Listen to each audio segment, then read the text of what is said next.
dahil inalok na ito ng libreng sakay. Tawagin natin si Sir Ryan Milian para tanggapin ang kanyang certificate of recognition. Ayan, nakita ko yan. Okay yan.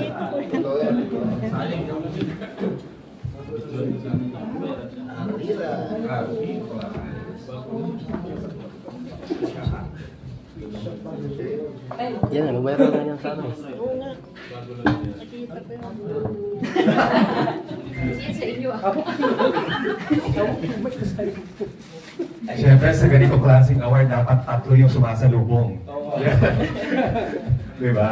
So, congratulations sa'yo, or maraming salamat sa'yo, Kuya Ryan Pestanas Milian, dahil sa sobrang kabaitan, or anong tawag dito, pagbibigay tulong sa talaga namang nangangailangan. Hindi namin naisip na may makakagawa ng ganitong klaseng act of kindness na tinatawag nila. Kahit ako, nung nakita ko talaga, pwede pala yung gano'n, di ba? Hindi namin akalain lahat ng mga nakakita na maaaring mangyari yung ganitong bagay na hindi naman natin inaasahan na panigurado hindi mo inisip na magbabiral ka, di ba?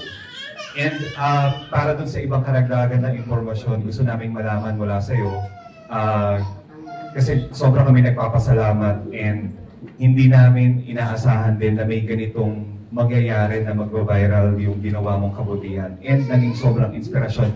Kung mababasa niyo po yung mga comments, lahat dun sa post, pati dun sa mga share, iba po yung mga sinasabi nila doon sa nagawang kabutihan ni Sir Ryan.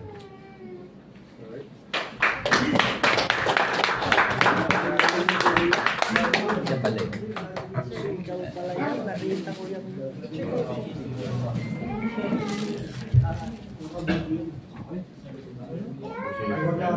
Usahan na sino pa yung tulong sa hindi yung content ko ano yung nakapost dahil sa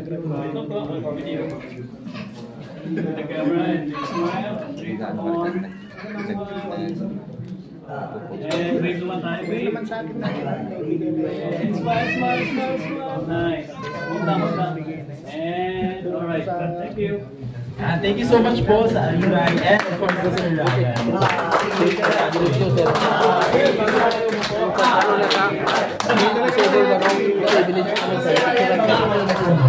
Gusto lang po namin kwento nyo naman po sa amin kung ano yung pumasok sa isip ko, sir, nung nakita nyo ito sa kwento nyo naman.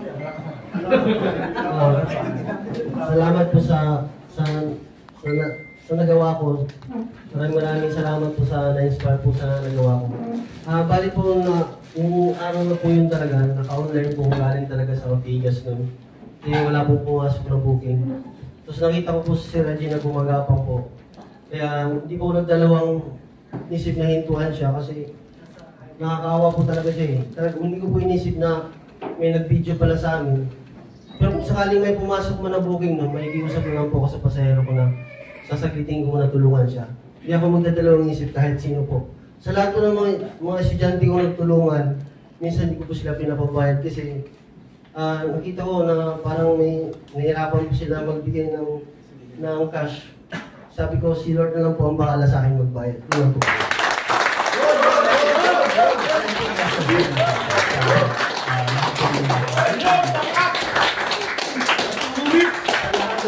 Sa lahat po ng rider, huwag tayong magsawang tumulong sa kapwa. Si Lord po ang nakakalam kung talagang bukal sa loob natin yung pagtulong. Si Lord po ang bahalang magbigay ng gantimpala para sa atin. Maraming salamat.